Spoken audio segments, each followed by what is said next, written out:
don't start over. Just keep going. All right, continue with the email. Continuing with the email. All right, so you'll be happy to know that I've returned to GURPS and I'm slowly making my way through the 4th edition tomes. I like some of the changes, like simpler attribute price calculation and swapping STHT rolls. Strength and health, because they basically kind of swapped what those two attributes are used for. And we're not streaming on Twitch. You have to watch it on YouTube. Sorry, everyone. I'll let everyone know. But I'm not down with the 9 types of damage. You mentioned GURPS game had you in a city where everyone disappeared. This brings me to a question. That's a trope on which I rely too much. I think I've had abandoned/empty cities in 5 out of 6 games I've run. What tricks do you use to avoid wearing thin your own go-to tropes? I'm feeling called out here. Thanks a bunch, Brian. P.S. Are these still required? P.P.S. You said P.P. P.P.P.S. Drake! All right. Let me just say, now this is the game, the post-apocalyptic game where we made ourselves as characters, me and Fred. And then we were wandering around. We basically woke up and there was no one. It was just wherever we went was completely abandoned. And then eventually it sort of transformed into we got sort of transported into the future, and the post-apocalyptic world sort of turned into a fantasy world with magic. So that was basically kind of the conceit of the adventure. It's a complicated conceit. I mean, it's not just like a one-shot. That's a pretty... Oh, no, it was a campaign. It was a campaign. Yeah. And it was fun. So, yeah, I only just now found out that you and Brian have known each other since college, you said? Yes. Mm-hmm. So, like 40 years. He was in my GURPS game. Oh, I don't know if it's quite 40 years. It means I started college when I was 14, and I'm not that smart. not by a long shot. All right, I rounded up. 30-ish. Well, I graduated in 89, so yeah, 2021 minus 1989, and that'll tell you how many years it's been. Math it out, pal. But 6 years? Something. Anyway. I don't know. I'd math it. But that was a really fun game. And the fact that we were playing ourselves, suddenly our characters, suddenly we became cowards. Funny that, because right? It's like, I don't want to do it. GURPS is scary enough, even when you're playing an imaginary character. Right, you know? But when you're playing yourself, it's like suddenly it's like, no, I don't want me to die. I don't care about Zog the Barbarian, but me? Fuck that. So, yeah, it got a little rough. I can see that. Just sort of confronting your own foibles, especially how everybody else sees you. I can see how it can be like a little. I wouldn't say. Do I say that? Oh yeah. No, I wouldn't run. Yes, we'd all run. Or I don't think you'd stay and fight for this. Yeah, I can see how you're confronting. But it's your idea of self and your actual self. Yeah. That happens during character creation, because we did character creation all together, and then you have those uncomfortable conversations like, dude, I don't think you have an IQ of 14. Do you really have 4 points in karate? Really? 4 points? That much? You're not that strong. And of course we're in college, so a couple times, no, well, come over here, I'll kick your ass. And then you go over there, and then next thing you know, you're in this headlock you can't get out of. Because it's college, and everyone in college is a little bit of dumb shit. Because that's what you do. You're on your own for the first time ever. There's a time and a place for everything, and that place is college. So, and he's right about GURPS, because I'm rereading the 4th edition rules, because I'm actually planning on running a GURPS campaign in the soonish future. And there's a shit ton of damage types. It used to be 3. It was crushing, cutting, and impaling. And that pretty much covered everything. There's burning. And now there's burning, and there's piercing plus, piercing plus. Poison. Piercing plus. Yeah. Like if you fall on a spongy stick? That's like sniper rifles. It's like stuff that's moving so fast that it's, what do they call it? The hydrostatic shock. Yeah. Of a bullet impact when the bullet is going 3,500 feet per second. And it has a significant mass. They say that's what gets you. It is the hydrostatic shock. I watched a video about that, and it is... one of the problems is if you have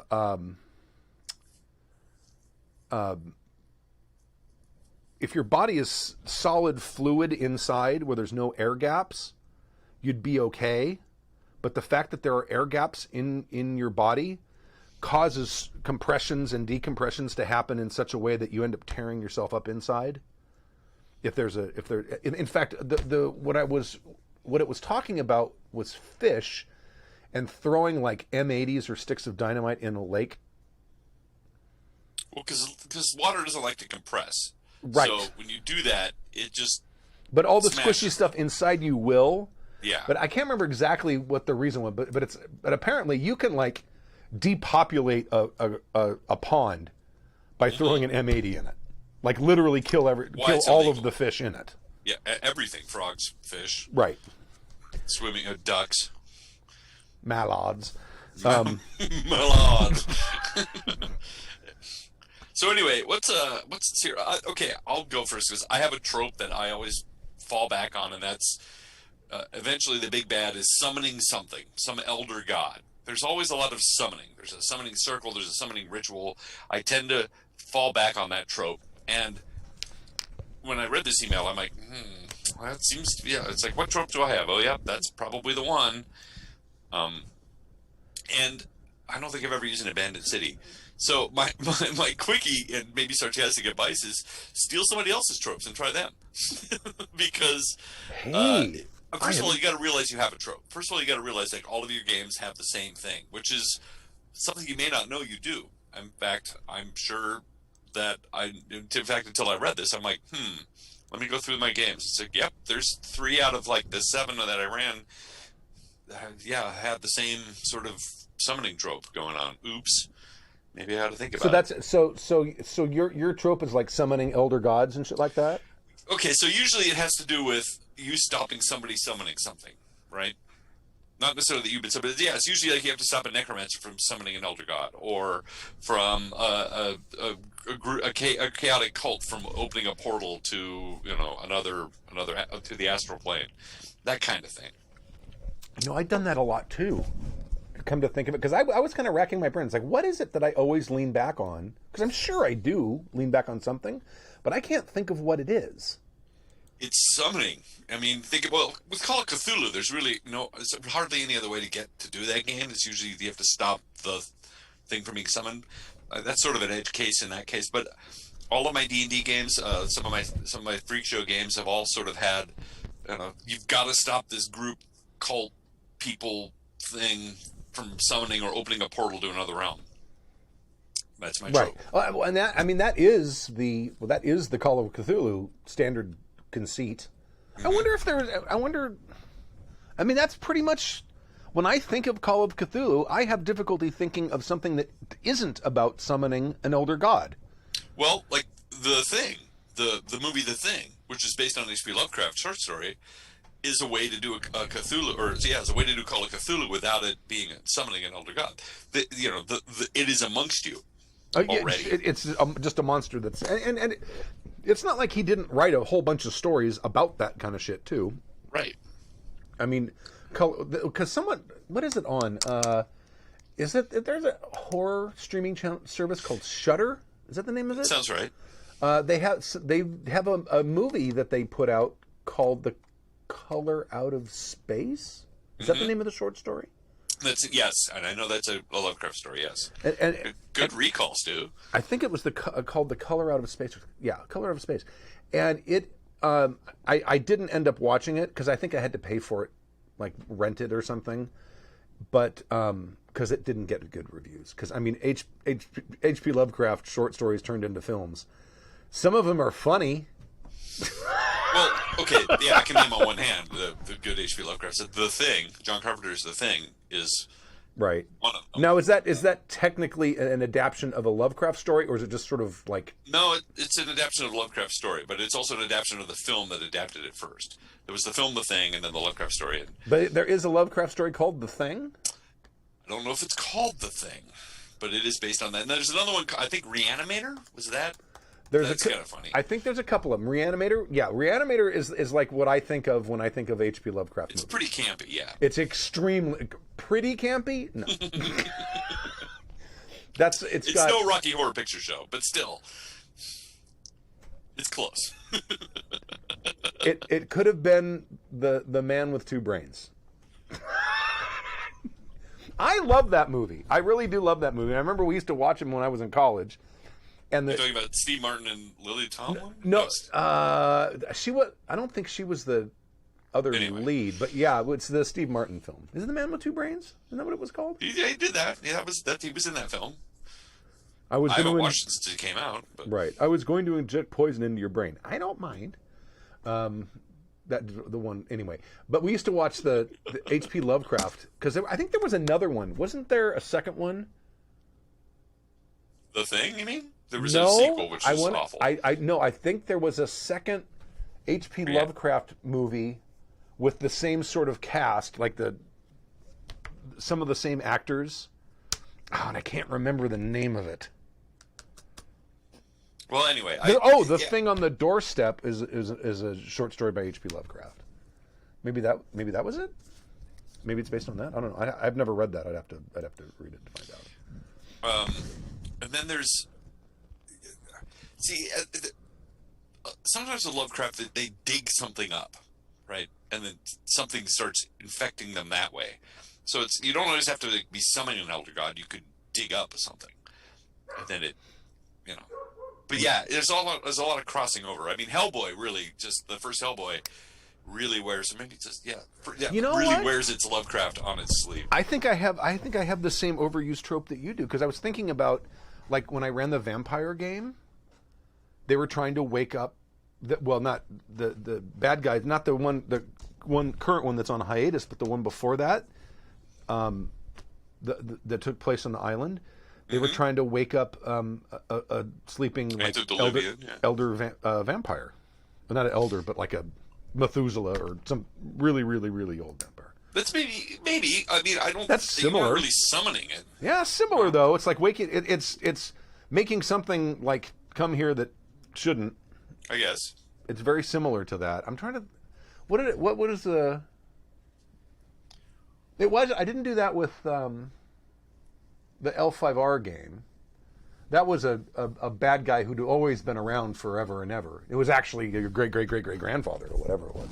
Spoilers if you haven't watched the last. With my Freak Show games, I actually had one where they were summoned. They crossed over into the Fey realm, which was a twist on the trope, right? Oh yeah, absolutely. They were summoned, and then I did one where they unlocked Grendel in Boston, and now Grendel is running around it, which was a troll, really. It was running around Boston, and the Freak Show had to figure it out.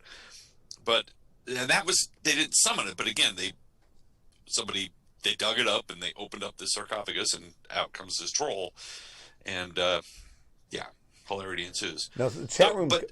The chat room's got a few of them here. What happened to my mic? Why is my mic turned sideways? For fuck's sake.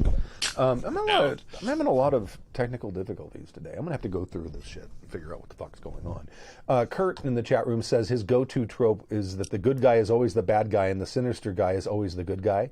I've played with that one too, because I remember I had a whole camp of goblins in the D&D game, and you guys are like, oh, they're goblins, they're evil, let's kill them. And they're like, no, wait, we're only doing this because our families have been taken from us or being held hostage by an evil mage who happens to be human.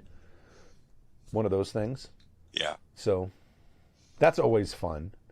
And then RPGM Sean says, it's been a while, but my fallback is usually the good NPC is actually the bad NPC / antagonist.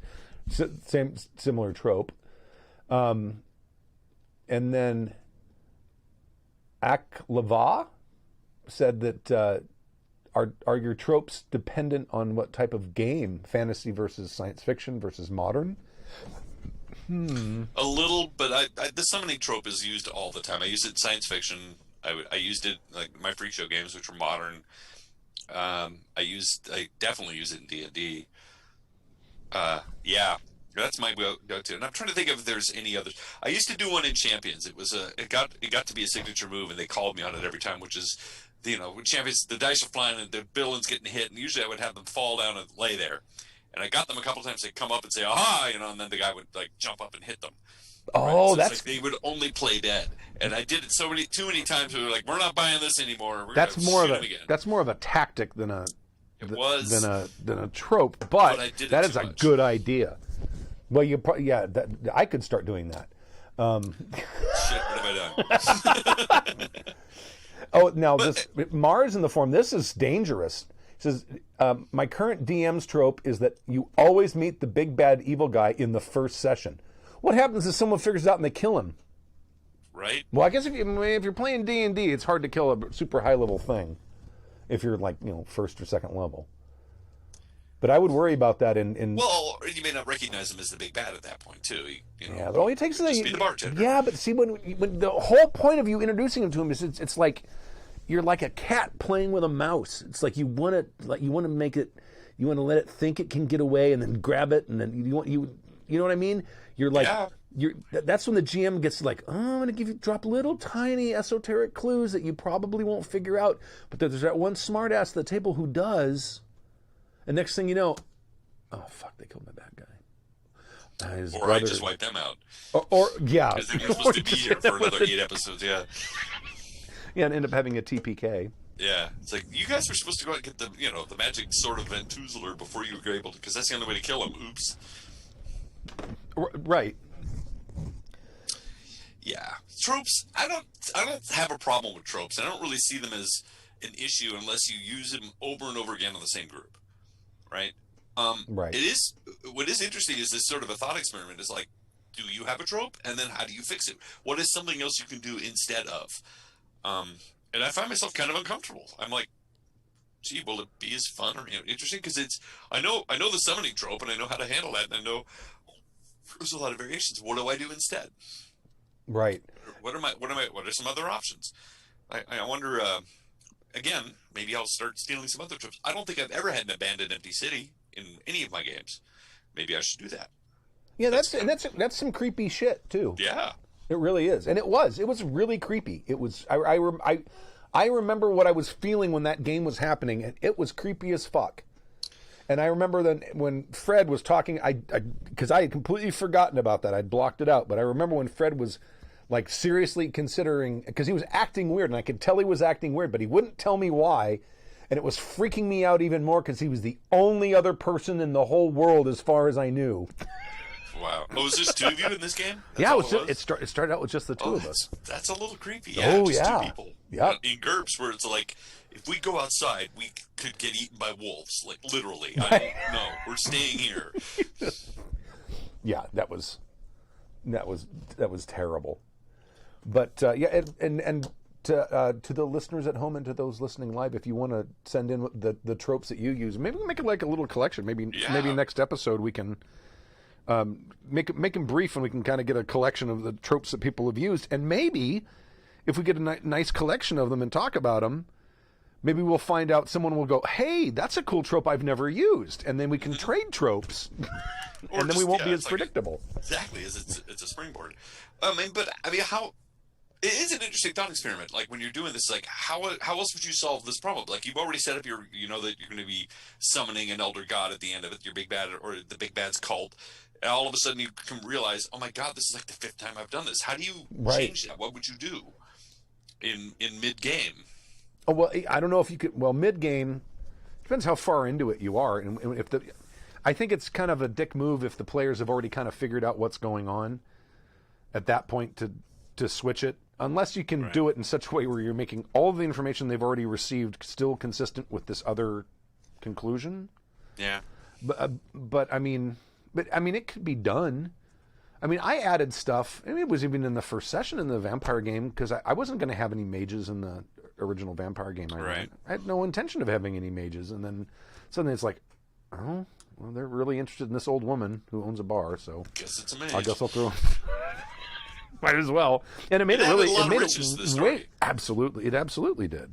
So, but yeah, that's a very, very thought-provoking question. So send those in. All right. To be fair, the whole summoning trope is everywhere. Like I said, Hellboy has it. I mean, I'm thinking of like a lot of sort of fantasy, movies. There's always the ones that are like, there seems to be something that gets summoned, or like you said, awakened. Right. Even Troll Hunter, awakened trolls all of a sudden. The one I used to do in college when I was running a lot of fantasy was the super powerful evil mage who wants to basically become the king of the world. Yeah. And that was, I mean, that was, I probably did that 2 or 3 times in various different forms, but all basically kind of the same thing, because that's one of the things that I've always thought a lot of fantasy games don't assume, and I think they should, or at least that's something that should be explored, is the fact that if you're a mage and mages aren't common, why the fuck aren't mages in charge of everything? They can bend reality, right? So it seems to me that in fact, I once designed a world. This is years and years ago, and I don't even know if I still have any of the stuff I did with it. But I designed a world where there's this sort of like hierarchy of mages that made up basically the de facto government, and everyone else who wasn't a mage lived a shitty ass life, because it was basically an overbearing oligarchy by people who were super powerful and could bend reality to their will. And if you didn't have the ability to do that, man, you're kind of fucked. It's like, yeah. Or you're really fucked.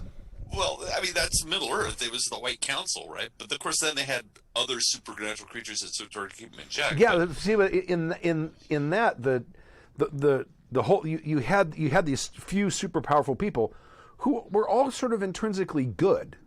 But what happens when they're gone, and like their kids come up and they're a bunch of spoiled shits, and they're not good. Saruman, wasn't good, but he eventually turned. He was good for a long, long time. No, I'm talking about like a whole world where it's like, yeah. Because I just started reading, what's it called? The Alice Varus series. Have you heard of this? Someone had suggested it to me that it was similar to Dresden, and it is very similar to Dresden, kind of. It's about a mage. He's not a mage. He is a seer. He can predict futures, and he can, like, in his mind, he can like sort of visualize a bunch of possible futures when he gets to a critical point of view and he has a choice to make. And That's he can cool. flip through, and he can kind of flip through these things. Right. But he doesn't have any other magical powers per se. He has a collection of magic items that he can use, and it's modern, so it's urban fantasy. I'm enjoying the book. I'm not 100% sold on it yet. We'll have to see what happens, because one of the things that I like about the Dresden Files series is the other characters.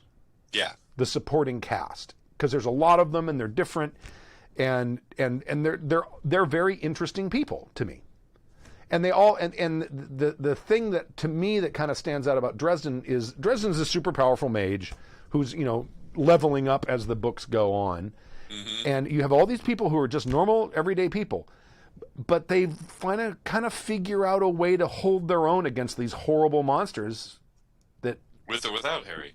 Exactly. Yeah. And I'm not seeing that sort of lack of helplessness in some of the NPCs in his story to the point where it's kind of annoying. And I'm hoping that changes in later books. Like he has story arcs in mind for some of them.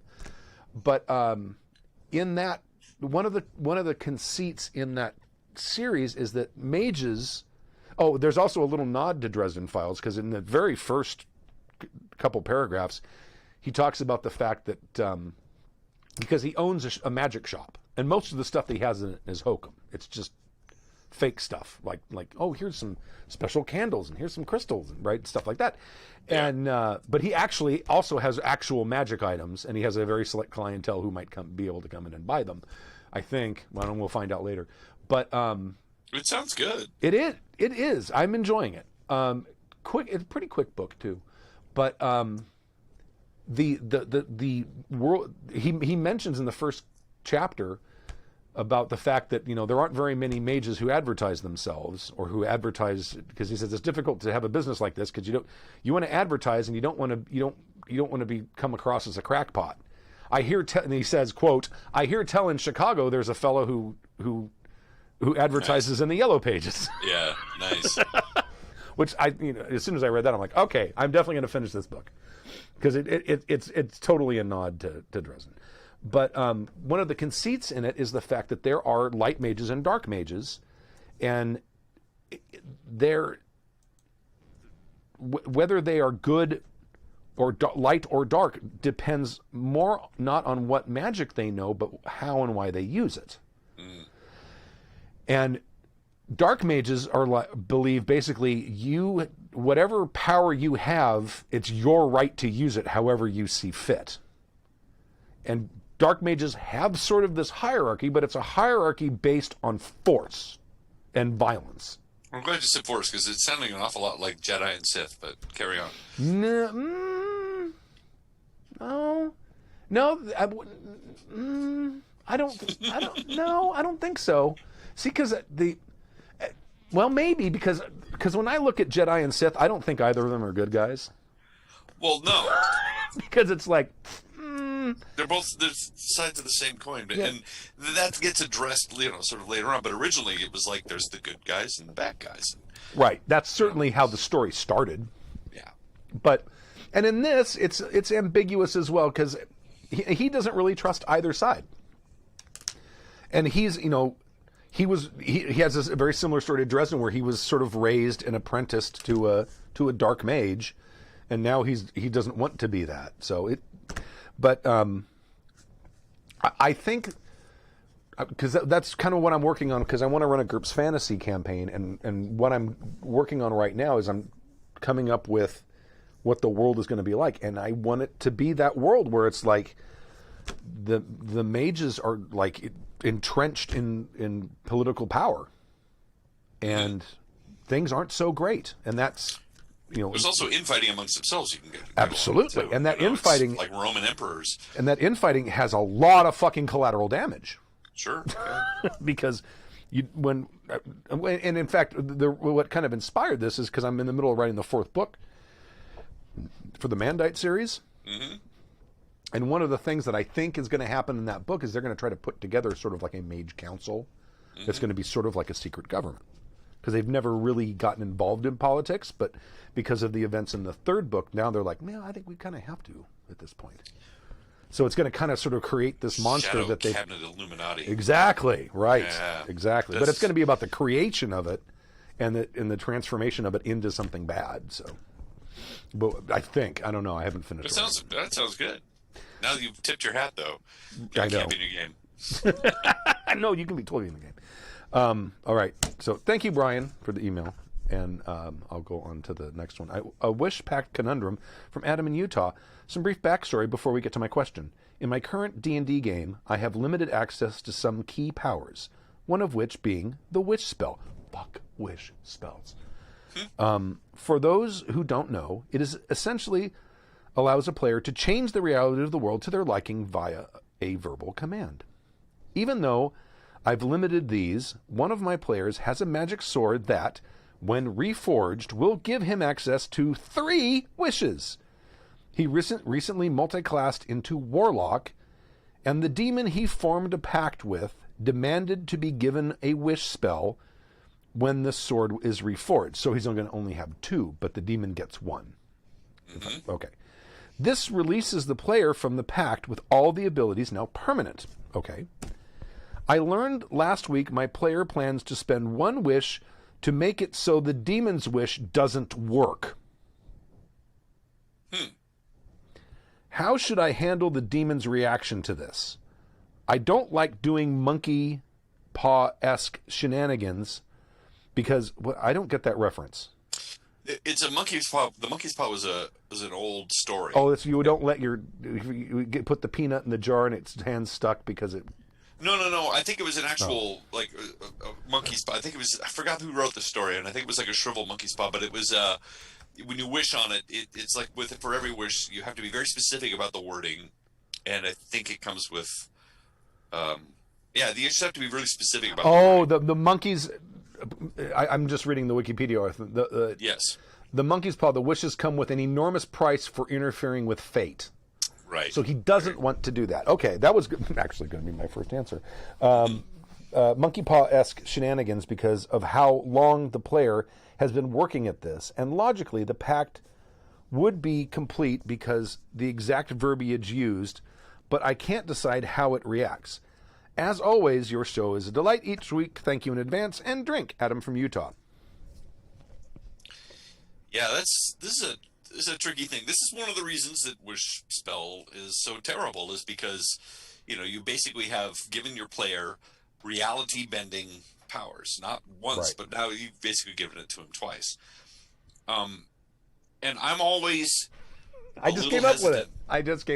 Okay, because I always say just rely on, you have them say exactly, or write it down exactly what the wish says, and then go through and parse out those words. But I mean, I think in order to figure this out, I think as a GM you kind of need to do some like metaphysical thinking about how wishes actually work in your world. You know what I mean? Because I think are they granted by some sort of deity, or is it its own powerful magic that actually bends reality itself? Because there are going to be repercussions to anything that you do. Because when you are changing reality, I mean, you can say that every action has an equal and opposite reaction, however you want to do it. So if you say, I want 1,000,000 gold pieces, that means maybe somewhere in the world there's 1,000,000 missing gold pieces. Maybe it's one out of every king's treasure chest on the entire planet. I don't know. But and it would also it would depend on how it's phrased, but I think more importantly it is where that power comes from. Is it just itself a sort of spell that tweaks reality, or is it something that's being granted by some sort of higher entity? Okay, that's a good starting point. Yeah, because and there could be other possibilities. Those are just the two that are coming to my mind. So then you kind of have to logic out what is going to be the consequences if the player has 2 wishes left and wants to use one of the wishes to say that the demon's wish doesn't work, and he's already agreed to the pact in such a way that won't nullify it, so he will still get out from underneath the demon's influence. Is that going to be a matter of who uses their wish first? Because the demon, being a supernatural being, might already suspect something like this and may say, my wish is that our agreement is null and void. Or it may hold on to it. But if I don't see, that's weird. If you say that your wish nullifies another wish, can it do that retroactively too? I mean, you could undo something. That makes perfect sense to me. If the demon said, I want to be able to walk the earth with unfettered, and let's say it normally can't do that, then the character could use one of his 2 wishes to say, oh no, you can't do that. You see what I'm saying? Yeah, you could switch it back to where it was before, for sure. Right, and then you have 1 wish left. But you would have to wait for the demon to go first, I would think. Or you could, I guess you could wish for the demon's wish to be ineffectual, if that's what he's doing. Okay, here's GM Sean. How about let the PC's wish cancel the demon's wish, as asked, but the demon will become aware of why the wish didn't work. This could then lead to the demon coming after the PC and more adventure. I like that. Yeah. Because then you've got a pissed off demon. Right. Who's like really pissed off, possibly. So right. I mean, and his friends in hell. And he also, one of his other comment was, it's the square root of -1, which it's it kind of, yeah, it is definitely a real conundrum. Yeah, it's like I'm trying to think of something in literature or in film where that's happened. There was you can't wish for more wishes, and what happened in Aladdin? He wished for ultimate power, and then I'm trying to remember like how they canceled all that out. I don't know. You trick the person into wishing for something else, right? And then, spoilers, there's a recent movie that came out with it's all about granting people's wishes, and with every wish there's an opposite equal reaction, right? Something bad has to happen for it, and like you said, perhaps that's a way to make that work. So the demon's wish doesn't come true, but it comes true for another demon, or I don't know. There's a lot of ways to make this work. You've given them wishes. You've had time to think about it. I don't know the mechanics in your world, but you may just have to let them do what they did. I mean, I think it's fair to ask the player, because this is the kind of thing that can create an enormous amount of game prep, giving players wishes. And I wonder if... My initial instinct is to be careful not to don't actively look out ways to cheat them out of this, because you have given it to them. They've been looking forward to it. Sounds like it's been working really, really hard. That would be an enormous dick move. So try not to be too much of a dick about not giving them the wish the way they want it to happen. Because at the end of the day, that's, this is what they've been working for. So, I mean, we're busy trying to figure out ways to sidestep the actual power of the wish. Maybe you just let it happen. I don't even know if it's is it sidestepping? Because now, let's say you reforge this weapon and you get 3 wishes. I would say you can't just give one of those wishes to the demon. In order to do that, you'd have to use up one of your wishes to give them a wish. Well, that's what I was assuming happened. That's why we said he's still got 2. But yeah, maybe you're right. No, but he wanted to. No. You don't understand what I'm saying. Oh. I've got 3 wishes. I wish to give one of the wishes to a demon. That uses up your wish and gives one of the wishes to the demon, leaving you with only 1. Ooh. Do you see what I'm saying? Saying? Yeah. Now you have to decide. You went through all that trouble to get it, but I've got 1 wish left. Do I want to use it to nullify the demon's wish? And now all the work I've done is for nothing, but you still get out of the pact. Yeah.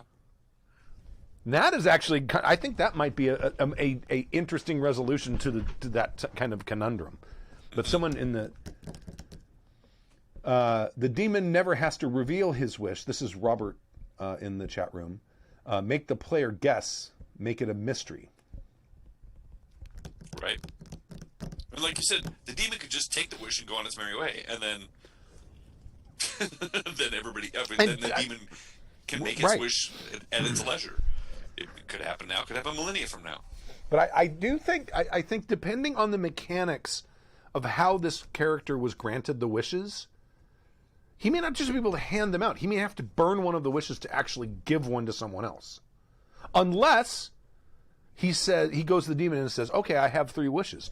What do you want me to wish with the 1 wish?" Yeah. And then you just grant whatever that is, assuming that, and that also gives you veto power. That also lets you say, no, you don't get to turn me into an ant. Well, okay, and then, so let's just say you give the player their wishes. I mean, at the end of the day, you've been preparing for the fact that he's going to have 3 wishes. What is it that they could do that's going to break your game? Probably not too much. He's maybe going to wish his demon away or whatever, but so what? Now your player has got free agency and all his powers. That's cool, right? And he has been working towards it. Say he decides to bring elves back into existence. I don't know. Cool. Now you get that to play with in your game. So you're allowing them to change your world a bit. Sure. But that's okay, right? Yeah, I mean, as long as they're not dicks about it. I seem to recall in old D&D, I'm talking like 1st edition, that like if it was a game mechanic thing like levels or attribute boosts or things like that, wasn't there like a limit to it? I seem to recall like you could use a wish to like level up your character a certain number of levels or increase an attribute by a certain amount. Yeah. Am I correct in that, or am I full of shit? I don't know. I seem to recall reading something like that. I knew there were lesser wishes and greater wishes. DMG. And I don't remember the wishes being complete reality bending. I think they were up to a point. You could only do certain things. Right. Because I think, at least in ADD, I think wizards got wish at like level 10 or something, level 12, wherever they maxed out. And then, anyway. Oh, Aklava too.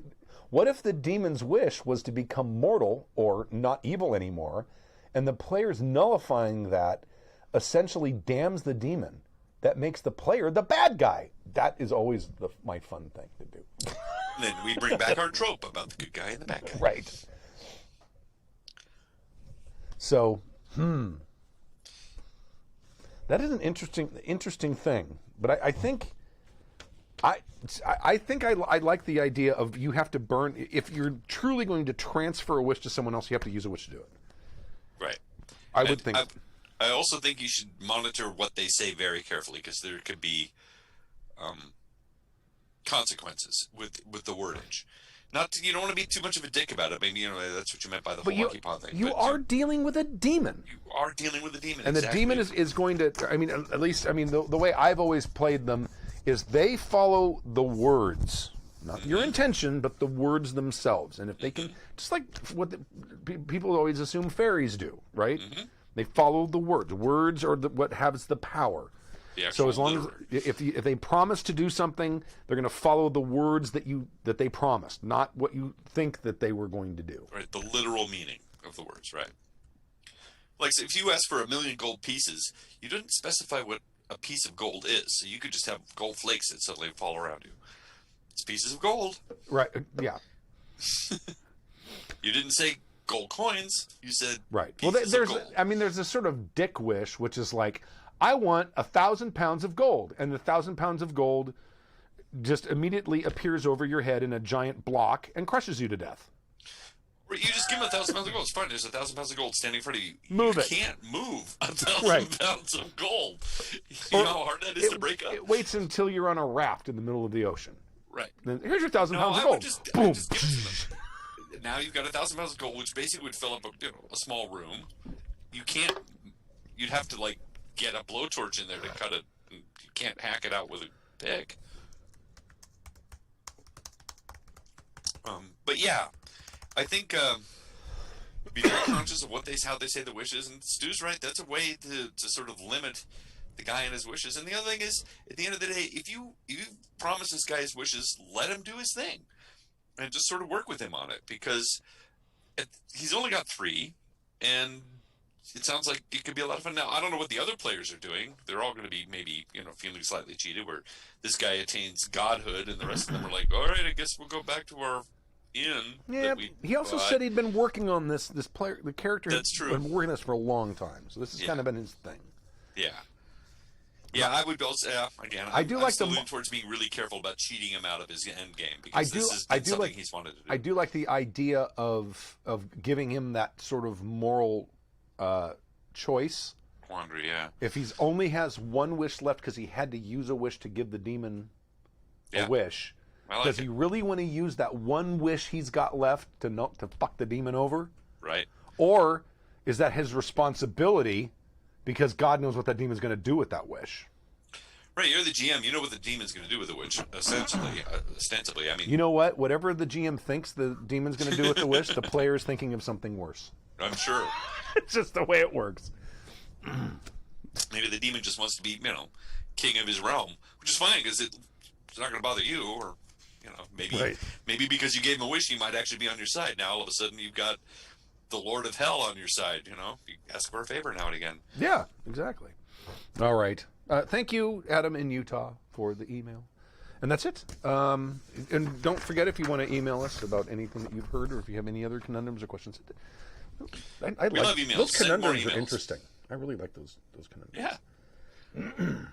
We could wax philosophic on ideas like this all the time, because there's no set answer. It's just sort of, these are interesting ideas, and people run into these all the time. It's really one of the reasons people don't like wishes in their games, because at the end of the day, the GM just doesn't know really how to handle it. Yeah. This is just hard. Yeah, I'd rather not deal with it. So no, there's no wishing in my game. All right. Right? That's why wishes is like that. People don't want to deal with it. It's too hard to figure out. Exactly. All right. I'm going to close it out.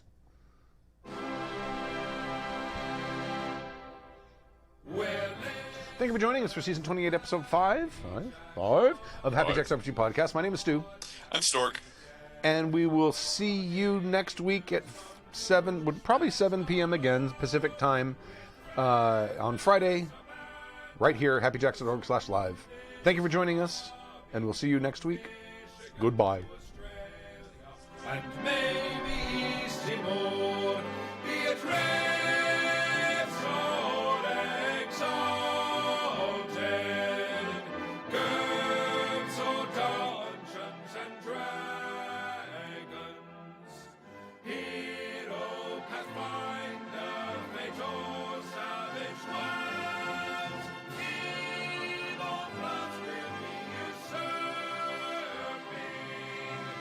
though we could do with less burping. Happy Jack's podcast will be douchebags on. Stork's hair is great! The preceding program has been a presentation of the Angry Folk Media Empire.